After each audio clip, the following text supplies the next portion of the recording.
Welcome to the Lift Every Voice podcast. And today we are delighted to be joined by Dr. Randy Woodley, who is the co-founder with his wife Edith of the Elohei Indigenous Center for Earth Justice, where together they invite people to a new relationship with creation and model sustainable farming practices and earth justice. He earned a PhD in intercultural studies and currently serves as Distinguished Professor of Faith and Culture at Portland Seminary in Portland, Oregon.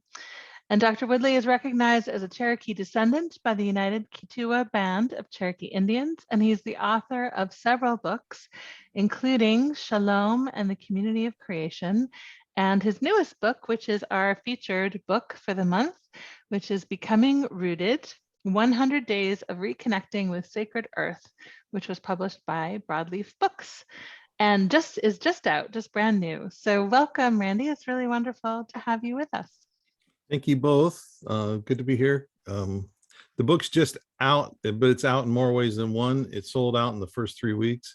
Oh, fantastic. So we got about another week and a half and they'll do a second shipment. So. Oh, that's great. I'm so excited to hear the hunger for this. So as we get started, maybe you can tell us a little bit about why you wrote this particular book at this particular moment in time. Obviously, you're touching into something, a hunger that people have. Yeah, happy to do that. So my wife and I are, like I said, at Elohei Indigenous Center for Earth Justice and Elohei Farm and Seeds. And so part of our whole project, if you will, our life's goal is to help us to shed ourselves of this dangerous Western worldview and to help us to find a more indigenous worldview with more indigenous values.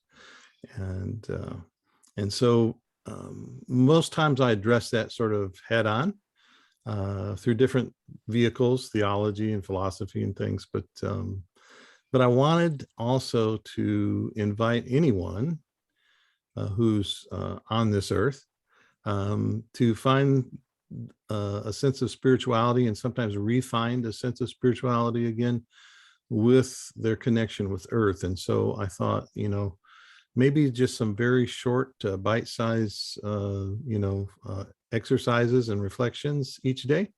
If somebody could sort of follow me with that for 100 days at the most, probably less. Most people can't do 100 days, but they can use it as sort of pick and choose. And maybe if they could see from at least one indigenous perspective, that it might bring them closer to literally converting them to a more indigenous worldview, because the Western worldview has gotten us in all the trouble that we're in now in so many fronts, and it's not going to sustain our future. And so our indigenous people have been living with the land for so long and have learned over time how to live with the land. And so there's still much to learn in the greater society. Yeah, thank you. It's such a perfectly timely book. Claudia, do you want to kind of jump us off? Yeah. Randy, you mentioned that you began to practice a more indigenous lifestyle in your 20s. What kind of support did you have for that? And how were you able to sustain it? Yeah. So in my 20s, well, when I was a very young person, so both my parents are mixed blood Cherokees who were pretty well fully assimilated into white society. And, I would sit around all their friends who were also mixed blood Shawnees and Creeks and other tribes. And they'd all talk about sort of like this romantic idea of, like their grandmother spoke, the language and their parents didn't teach it to them, and, all these kinds of things. And I kind of decided sitting around those gatherings that, well, that's not the kind of Indian I want to be. So I sort of set a path for myself, and then just decided, hey, I need to find my own family tree and sort of figure out who's who and what's going on. And then I need to begin to act on that. And so over the years, I sort of had my ups and downs. When I first converted to follow Jesus, there was a lot of, a lot of legalism that crept in. You need to cut your hair. Don't worry about all this Indian stuff. Take all those Indian posters down from your room, and just, that's all of the quote unquote flesh, and just be like us, right? Which is basically assimilate into whiteness. And so I tried that for a couple of years, and it didn't really work. And so kind of got back up, found my way back in. That was the 20s. And continued to just sort of seek my life's direction in Indian country. And, I ended up being involved in a lot of different things over the years. Of course, marrying a woman, my wife Edith is Eastern Shoshone, Choctaw, and Paiute, and several other tribes, but raised on the reservation. And we met, married, and just our life serving Native people from that point on just took us all over the United States and Canada, mentoring and helping. And we've done every sort of service available, I think, in Indian country, because the government and the churches have done such a poor job. I mean, their goal was to make our people or to make them dependent, and which takes away your dignity, right? Yeah. And so our goal then was to begin to try and create more agency for our Indigenous family. And and so that's how we kind of got into this, and kind of the path we've been on. A lot of that has to do with, we start in our local earth.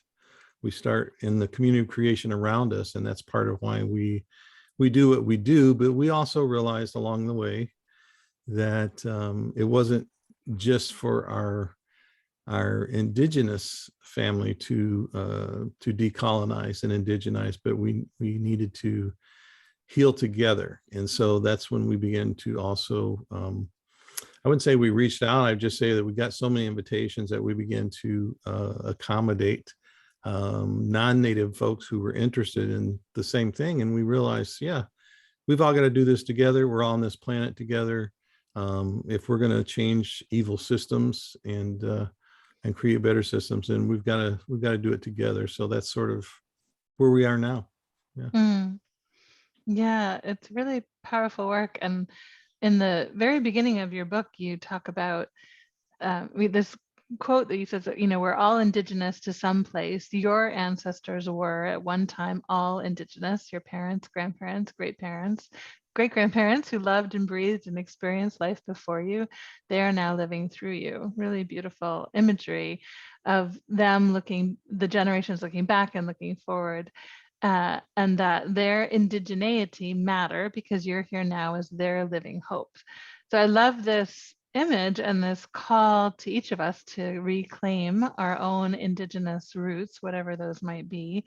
And so I just wonder if you could speak more to that, and particularly, how you see this helping to heal both those of us who have, colonizer and settler, ancestors, and those who've been colonized.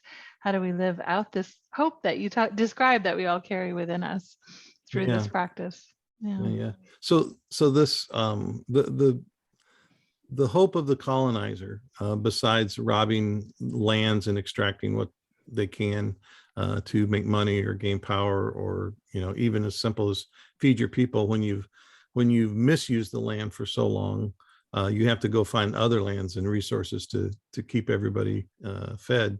And so that's been the case with a lot of empires like Great Britain, for example. So they misused the land. They cut down most of their oak forests, and they despoiled their bays and rivers. And all this was happening right at the time of what people refer to as quote unquote discovery. And so now 500 years later, they've done it to us in our land. And which goes to prove that there's a worldview problem. That's the consistent thing that turns people to that. And so I'm sorry, I forgot your question because I kind of got I saw myself back in England and looking at what they were about and what we're about. So I got distracted. I'm sorry. No, that's fine. Just, to talk a little bit more about how this heals both those who are have colonizer Okay. ancestry as well as colonized, and Yeah. how that helps us to live out that hope that you described. Yeah. So we know from the past that the Western worldview is not going to sustain our future. I mean, it's just not. It's been proven time and time again. And so what do we have to do? We have to change. And in the old days, anthropologists and others would say worldviews are what they would call immutable, right? That they can't be changed. But we know that's absolutely false. And I just, having been married for almost 33 years now, I can tell you that my wife and I were taught in two different worldviews as male and female. And women have almost always been able to see from two worldviews in order to make it, And so to me, this was a simple thing of, no, we can convert people from a Western worldview. It takes a little bit, right? But what we found along the way is that once people start to see it, it's kind of like that tapestry. Once you start pulling on one thread, the whole thing starts coming apart. And that's the way it is with the colonial powers and the colonial systems, that they're meant to make everybody, quote unquote, in this country an American, right? And so you forget you're Irish, you forget you're Polish, you forget, etc. And the job is to become an American. Well, the problem is that that's not America's identity. America's identity is much more complex than that. And we shouldn't have to erase who we are and who our ancestors were just to become an American. In fact, the diversity principle, which is a very sort of natural thing that happens everywhere in nature, except for humans try to fight that sometimes. But this idea of diversity always makes for something stronger. And so it does in nature, it does in humans. So rather than try to amalgamate everyone into being, and by the way, there are some people who can never be American enough for that standard. Black folks can never be enough for that standard. Native folks can never be enough for that standard. Asians can never be enough from that standard. Brown Hispanics can never be enough for that standard. And so it's sort of like they dangle out this myth called the American dream, but then the truth is that you really can never reach it. And so that's sort of the negative side of that. And if people are going to heal, they need to come back to who they are. Now, it doesn't mean that everybody's going to find their identity in their ancestors, but I just believe strongly over the years, I've seen so many people sort of going back and finding a spirituality from their ancestors. There's a saying in Indian country, it says, we are the descendants of our ancestors and the ancestors of our descendants. And there's this sort of unbroken link. And as we look back on wherever we're from, and I have as mixed a background as anybody in America, to me, it dishonors those people by neglecting who they were and their culture and what they were about. And so, it doesn't mean that any of them, there was no utopia, there was nothing perfect, but we are who we are. And when a colonizing force tries to change that, they're robbing us of our own identity. And so, and then there's also this thing about being on host people's lands, right? So one of the wonderful myths that is starting to be disproven in this country is the idea we had this lost, quote unquote, lost colony called Roanoke, right? So we had in our country, we had the the Boston colony, the Puritans, and we had the Pilgrims in Plymouth, and we had the Jamestown people. And people forget that before all of that, there was a quote unquote Roanoke colony. And what we're finding out now is that they assimilated into the indigenous people there. And those people are still around now. They're called the Lumbees. And so there's another model that we can look at rather than coming in and trying to like make everybody like England and then calling them Americans. we actually can honor the host people of the land and their traditions and their understandings, and respect those, and respect especially the values that they have and the things that those people are still fighting for now. So our identity also has to, if it's to come from the land we're on as well, then we also need to be respectful and cognizant of the histories and current state of the indigenous people from that land. Mm-hmm. Yeah, thank you for that. It's like we have to live with kind of multiple awarenesses of our own ancestors and our own indigeneity, but then the land that we're on, and respecting the people that, you know, were the original inhabitants, and also because, you know, the book is all about becoming rooted in the place that you are. So I love that you hold that kind of multiple layers of identity. Well, diversity is a beautiful thing. I mean, and like I said, in nature, it strengthens everything, right? So it's, you know, my life was we were chatting just a bit, you know, with Claudia and I were chatting a little bit about our common roots of where we're from originally, Detroit and Ypsilanti, Willow Run, Michigan. And one of the things that was so wonderful to me was I grew up in a place, my particular neighborhood was sort of a kind of in the middle of everybody else, and it was as mixed as it would get back in the 50s and 60s, right? So we had some quote unquote interracial couples. We had Hawaiians, we had Native Americans, we had a Mexican family, we had a Jewish family, and that was my neighborhood. Now, just on the other side of me, down the road was a wealthier white neighborhood. And then on another side was a very poor white neighborhood. And then just north of me was an extremely poor Black neighborhood, the projects. And then just on another side of me was middle-class Black folks.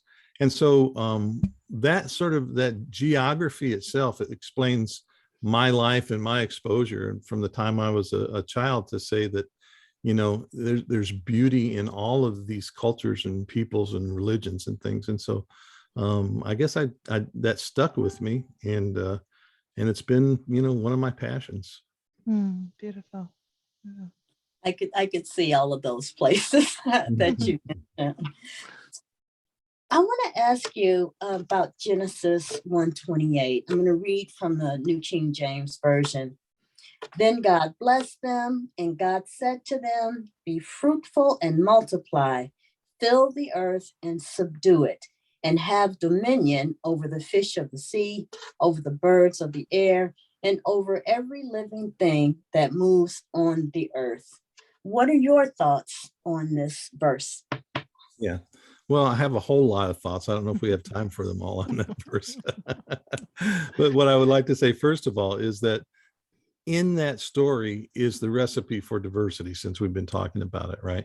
You're fruitful, you multiply, you fill the earth. And of course, people's languages change over time, their cultures change over time. It adapts to both climate and the land and the whole community of creation. And so in that is really the first idea about, in that story, is what it means to have a diverse world. But when we talk about subdue and have dominion, those words are really not the correct words that need to be there. And some people have said stewardship, but I think I had a graduate student who spent a whole term paper on those terms. And what he came up with was the best English equivalent of the text is co-sustainers. To be co-sustainers with God and co-sustainers with the rest of the community of creation. And that in that verse, in that first chapter of Genesis, is our marching orders, if you will, of what it means to be a human being. Our role as human beings, created last, not because, you know, we are something really special and glorious and the head of creation and everything else is under us. No, created last because we're the only ones equipped to co-sustain creation, the rest of creation. And so that's what it means to be human. And to me, to be human is to be spiritual. Our role as human beings and taking care of the earth and the whole community of creation, are getting our hands in the dirt, literally, and making the earth have abundance, and having peace between one another, what we call our native harmony way, or what the Bible you're talking about is called shalom, is our basic commandment to be human and to be spiritual.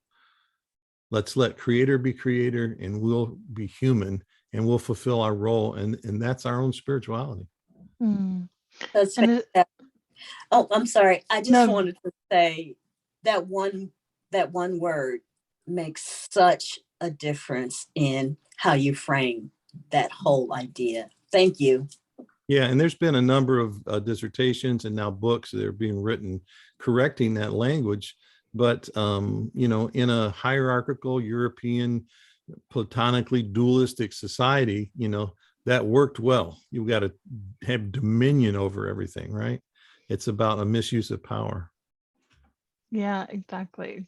And I wonder, you have a couple of beautiful images in your book, and one of them is what you call the original instructions, and that you believe that all humans desire to live according to these original instructions. So is this harmony way kind of how you understand what those original instructions are about, and how does one reconnect from that, because we are so clearly deeply disconnected? And I would say some people would have no desire to go back, to that way, or acknowledge that was even a reality for them. Well, so my this really started on a pilgrimage, if you will. I was a guide. I was one of two guides on a month-long pilgrimage that a group called InterVarsity did. Mm-hmm. It was called Pilgrimage for Reconciliation, and we studied shalom for a week in Atlanta, and then I led them for 2 weeks on the Cherokee Trail of Tears, and then we did 2 weeks on the Civil Rights Freedom Trail. Wow. And we basically looked at where shalom had been broken the most in our country, and some of the major places. And so during that first year, I did it for 2 years. I was a guide for the Trail of Tears portion for 2 years. But during that first week, as these teachers, these Bible scholars began to teach about shalom, I kept telling my wife, we have a Cherokee construct that's similar to that. And this big picture of shalom, right? That it's like peace and abundance on the earth, and nobody's hungry, everybody's being fed, and that sort of a thing. Not a utopia, but just a way of living that's according to values that are different than the Western worldview has.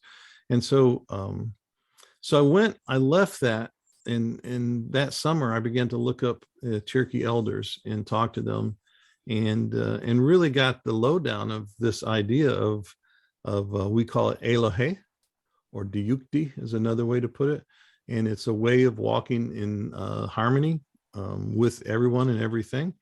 And it very much is similar to shalom. And so when I did my doctoral dissertation, I did the commonalities of the values of shalom from a Old Testament scholar named Walter Brueggemann and his understanding, and then our Native American harmony way. And so I was involved with 45 different tribes across every region of the United States and Canada, and everybody. And I interviewed 8 spiritual leaders from those different regions, language speakers, etc.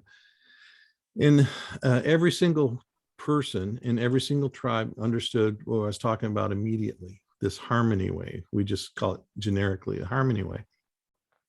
And so that's where I really got my background from that. And then I ended up writing a book called Shalom and the Community of Creation and Indigenous Vision as a result of that. So a lot of this shalom stuff is in there.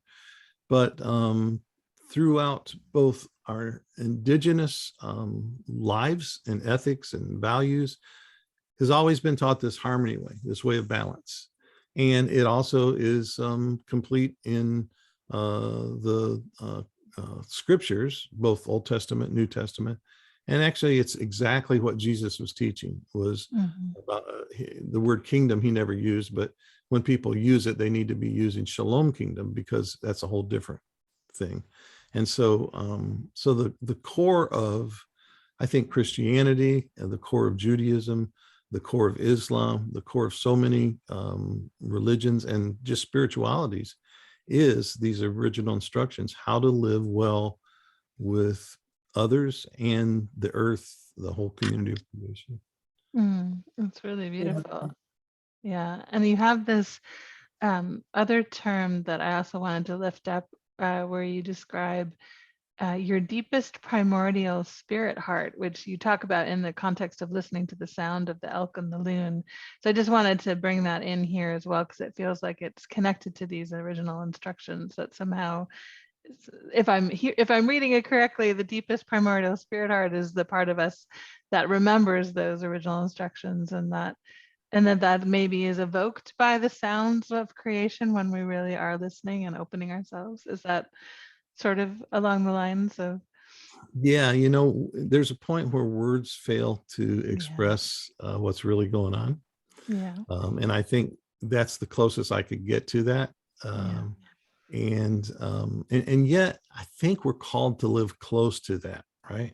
Yeah. I think we're called to live in that vulnerability. To be vulnerable is to be human, to admit our humanness. To be vulnerable is to be spiritual. I consider the Creator to be the most vulnerable being who exists. And that's to me what I strive for, is to live in a vulnerable way, to live in an honest way, to teach from that perspective, to model that, and to help others to attain that. Beautiful. Beautiful. I want to talk about sacred sleep, and Christine and I have a question about this, but we're coming from very different perspectives. So Christine, will you ask your question first, and for him to read the passage? Sure. I would love for you to read that paragraph on the top of page 16 and just share a little bit more about sacred sleep and how those of us who try so hard to control the events in our lives can learn to soften and release into this practice. You just want me to read that top paragraph? Yeah, just that top paragraph. It's really, your writing is so beautiful. I thought it'd be nice to hear some of your words. Thank you. Sleeping in the bosom of nature is not the same as sleeping in the safety of one's own home. Not at all. As you lay your body down to become one with the earth, reality shifts. In that state, you can sense that God, Creator, is listening to the intentions of your heart. Whatever the mysterious power is behind creation, it softens one's mind. Great mystery unscrews the tight lids of the jars of certainty that you hold too tightly, too fiercely. You realize sometimes, even trembling, that something greater than yourself is meeting you. Beautiful. And then I also love the next line about the restful unknown world between sleep and wakefulness. But I wonder if you could just maybe say a little bit more about sacred sleep and how those of us who are gripping really tightly onto those jars of control, how we learn to soften that. Yeah. So I think we started a group with a lot of other Native folks in the United States and Canada some time ago, called NATES, North American Institute for Indigenous Theological Studies. And our first journal that we put out, I did something called Structure and Values in the Native North American Church. And what I realized in researching that, compared to 7 of our different ceremonies that were kind of pan-Indian ceremonies, that the values were opposite one another. They were almost polar opposite. And the most obvious is that of control. The Western church, which is a reflection of Western society, is all about control. Yeah. And, that control is sort of what fuels the empire. Yeah. And it's not at all, if you're a follower of Jesus, not at all what Jesus taught. I think Jesus taught the opposite. Jesus said that the spirit is like the wind, it blows here and there, and who can control it? And so I look at our lives being like that. If we are to live our lives, then there has to be this way of letting go of all the things that sort of keep us from being human, Mm-hmm. letting go all of the things that keep us, the walls up between us and our neighbors and us and the rest of the community of creation, and just letting go. Now that's a dangerous thing, right? It Yeah. can be scary, but it's great practice in a society that considers control to be one of the number one virtues. Yeah, and it's beautifully connected to what you were just saying before about vulnerability being an essential practice. That's yeah, I mean that's so counter to what the dominant culture tells us is important. That to practice that is, you know, a revelation in itself. And that control is ubiquitous. It's in all areas of society. It's in our economic system, it's in our social systems, it's in our penal systems, it's in our justice systems, and our education systems, you know, our religions, etc. And so, you know, we have to break loose from that and find the freedom that really lies in our own spirituality. Yeah, yeah, thank you. Randy, I am completely serious about this. I can't even imagine laying on the earth and sleeping. It wouldn't be sacred sleep for me. It would be not sacred paranoia. Because bugs, Randy, bugs. Someone told me, now I know God did not put 2 roaches on that ark. And I mean, really, bugs are what the barrier is between me and nature. And like, all kind of bugs. And then in the ocean, it's all kind of weird things. So for someone like me who really wants to be one with nature and respect it, any advice? Yeah, that's a great question. Well, first of all, you know, I lived near where you are in Kentucky, and it is muggy and buggy in the summertime. So I know what you speak of. And yet, I was still able to do that out there. We had a creek, Hickman Creek, that ran through our property, and I would sometimes lay out there. And you know, most bugs they want to be left alone, right? That's what they're about. And so most of the time, it doesn't mean that you might not have an ant crawling on you, or, you know, a fly landing on you or something like that. But I got to tell you, and maybe I shouldn't say this because everybody might want to move here, but we don't really have the problem of those kinds here in Oregon. I'm particularly prone to mosquito bites, and I think I've been bit less than 8 times in the last 13, 14 years here. So a little secret about, you know, some of the pleasures of living in Oregon. But yeah, I mean, it's, you know, there's a purpose for everything. Every creature on this planet has a role and a purpose. And so we have to respect that. And, you know, there are places where they're more buggy and there are places where there's not. So find one where it's not. I'm on my way. I'm on my way, Randy. Yeah, we don't have too much of a problem with roaches here in Ireland either. So maybe come over for a visit. Randy, I love the essay you have called "We're Still Here" about resilience and hope, and you talk about in Indian country, any hope is good hope. This hope sustained through poverty, racism, poor housing, chronic disease, and a host of other maladies is not based on utopianism. And that's something that you kind of repeat a few times in the book, that, you know, this is like really real stuff. The earned hope of which I speak is built on a spirituality of relationship with the land. So I wonder if you could say more. One of the things that I'm loving about this book club process of conversations with authors and with Claudia is how much people of color, you know, like the resilience, the hope, like the, you know, like the, that's, it puts me in a sense of awe.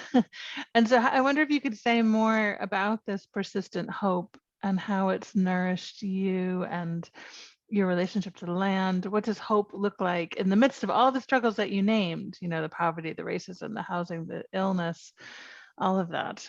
How do you maintain that hope and how does it stay, you know, so strong? Yeah. So, and I would, you're in Ireland right now, and I would say the same thing for the Irish. You know, it's a common characteristics by people who have been oppressed to fight to survive, right? And you do it for your future generations, and you do it for your own dignity, and you do it for your ancestors, and you do it because hopefully, and this is one of our motivations, because you believe there can be a better world. Now, you know, I have every reason, my wife and I, and my wife in particular, who looks much more Native than I do, and is easily identified as that when she walks in a store, and grew up on the reservation and very extremely poor, and a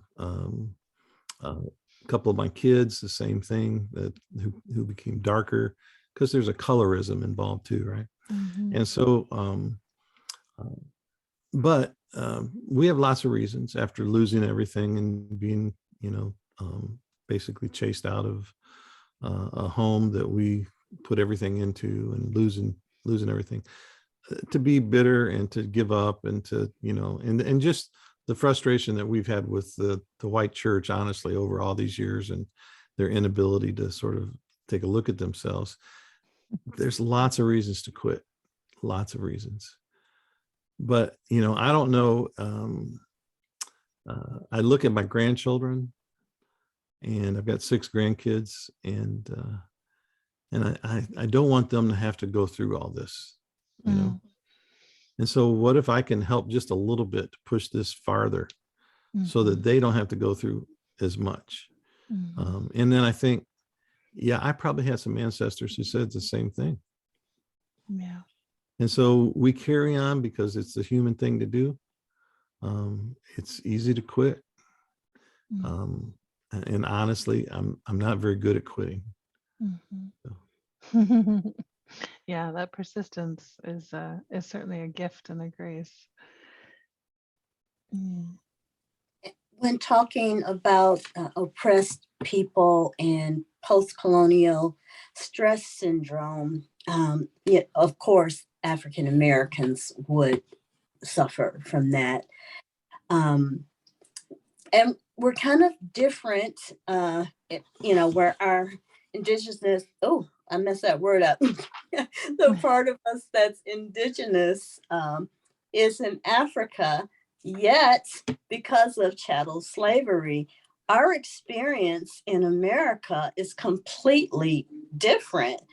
And we were forced to work this land. It was a strange land for us. I've heard that Africans, well, captive Africans actually worked with indigenous Americans because they had to teach us how to work this land. So my question is, so much of African American culture, so much was erased from who we are. And we are not Africans like indigenous African people because we have the experience of chattel slavery. So how could we embrace who we are as African Americans when we actually kind of have this dual identity? Yeah, and I think it's a similar construct with Native people. I mean, it's a different history, but there's no way that you can tell the story of African Americans in this country without Native Americans. There's no way you can tell the story of Native Americans in this country without African Americans. And so there is a rich history from all sorts of angles, some good, some bad. And then there's this intersectionality of a common oppression, right? Of white supremacy. And so I think just like, you know, people ask me, how could, like at our powwows, you'll see in our color guards, they'll have the American flag along with the tribal flags and things. And how can you guys even do that after so many, you know? So we only have one land, right? And we have this beautiful answer. African people have this beautiful ancestry of indigenous peoples in Africa, and a lot of things were brought over and passed on, even more caught than taught. And so it sort of makes the African American in a lot of ways as American or more American than anybody else, because that whole it's just like the Irish American, I guess, or any other one, but they sort of had to become white in order to make it. But in Native Americans, there was something born here in America that couldn't be born anywhere else, and it couldn't be developed anywhere else. And yes, there was, all these years of enslavement and Jim Crow, and all the civil, struggle throughout the civil rights, and the even up to Black Lives Matter now, and so many other movements that are still rightfully fighting for social equity and equality. And those things make African Americans as American or more American than anybody else, because they fought harder for the ideas of America, which is, that's the thing that you can always hold up and say, do we really believe in social equity? Do we really believe in freedom? Do we really believe in democracy? If we did, we wouldn't have such a hard time changing it to a more democratic and free system. And so to me, Native Americans and African Americans have fought in every war to defend this country, every foreign war. The inventions, the innovation and everything from African Americans and Native Americans too, so much rich history there is to be that can't be removed from the land itself, because the land also creates people. And I have to think, like, when I think about enslaved Africans in America, yes, it was horrendous. Yes, it was beyond horrendous, beyond what we can imagine. But I also think that there had to be times when, as they were watching things grow, that same spirit that was in them and their ancestors from Africa, of this connection to the land, is there. Now, one of the things that separated African Americans and others of all kinds from the land is urbanization.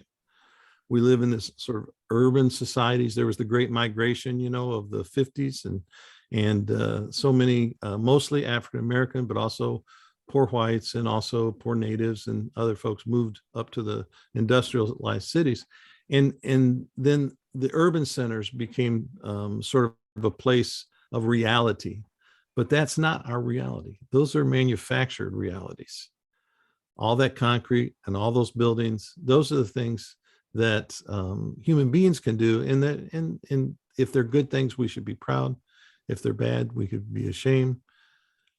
But the Creator made all this world for us to enjoy. And so I think it's an unnatural way of thinking and being when we say that that we can't connect with the outdoors. And I think that's part of, some people have said, you're giving people permission to love the earth again. And I'm like, okay, well, if people need permission, that's okay. But it happens. And right now there's a big movement of African-American farmers throughout the whole United States. Not that there hasn't always been African-American farmers. I mean, that's like some of the best farmers in the whole land. But there's people like Soul Fire Farm, for example, Leah Penniman and others who have reconnected with those roots. And so I just encourage African-American people and all peoples to reconnect with that. We're all, being indigenous means that we lived with the land, not on the land, not extracting from the land, but living with the land and knowing how it operates. And that's what we need to get back to. And that's a long answer and I may not have answered that question in a good way, but that's just my thoughts on it. I think that was a great answer. My family is actually from Kentucky, Middlesboro, Kentucky. And of course, in the Great Migration, they moved to Detroit to work in the auto plants. I found myself here for a completely different reason, but I want to stay here because my family, I've got ancestors from Middlesboro that did, know how to use herbal medicine, and um, some of them were part of even the hoodoo tradition. So I totally get what you're saying. Thank you. Yeah, thanks for asking. Um, we're coming towards the end of our time, but I want to make sure to ask this question because you talk about on page 84, you call for action. You say confessions of wrongs done to Indigenous peoples around the world must include acts of restitution, restoration, and empowerment. And then you go on to say that Indigenous people should not only be shown special care, but restored as the West's primary moral teachers, which I think is a beautiful call to action. And I wonder, do you see how this might happen? How can we, those of us who are really sympathetic to this way of being and really want to nurture it, and I completely agree with you. So how do we help to center, the wisdom of Indigenous people and help to restore them to being the West's primary moral teachers? Yeah. So this is, of course, got to happen personally and structurally, right? For effective change to happen. And one of the things we have to do structurally is to hold our leaders accountable, right? Mm-hmm. So I'm not Roman Catholic, but when the Pope came out with Laudato Si, he didn't speak strongly enough about Indigenous peoples and empowering Indigenous people. Mm-hmm. He talked about their relationship and all of that. Well, why? If they have that kind of relationship, then they should be put in positions where they can influence committees and all these other things. But he didn't do that. And he's one person with a sort of a wave of his hand could have done that. And I wrote a letter, by the way, to the Pope as a in the Huffington Post, an open letter complaining about that. But we've got political leaders, we've got religious leaders, and we've got to hold them accountable and keep pushing them, or else find new leaders. So, and then on a civic level, locally, who are the tribes? Who are their agents of cultural change and cultural stability? Are we inviting them to city planning meetings? And, no, because there's a different agenda in a capitalist society. That's the most important thing, is making short-term money. Mm-hmm. So we then have to not only influence, but we have to become city planners. And when I speak to young people, I tell them, you need to be mayors, you need to be council people, school board members, you need to be urban rangers in parks. You need to bring this perspective to all these different levels of society so that you can make the changes possible. I've presented to, I have a whole thing called Indigenous Design for urban centers and other places. And I presented that to a group in Portland of city planners and stuff. But the bottom line is, they said, we're never going to take a contract that's not the cheapest short term. Really? And so we have to change. If they're not going to do that, then you change the people who make those decisions. But a lot of groups have done a lot to move forward. And basically what I talk about is, when you start to decolonize and challenge this Western worldview, you take on different values. You begin to say, oh, there are better values that will sustain us.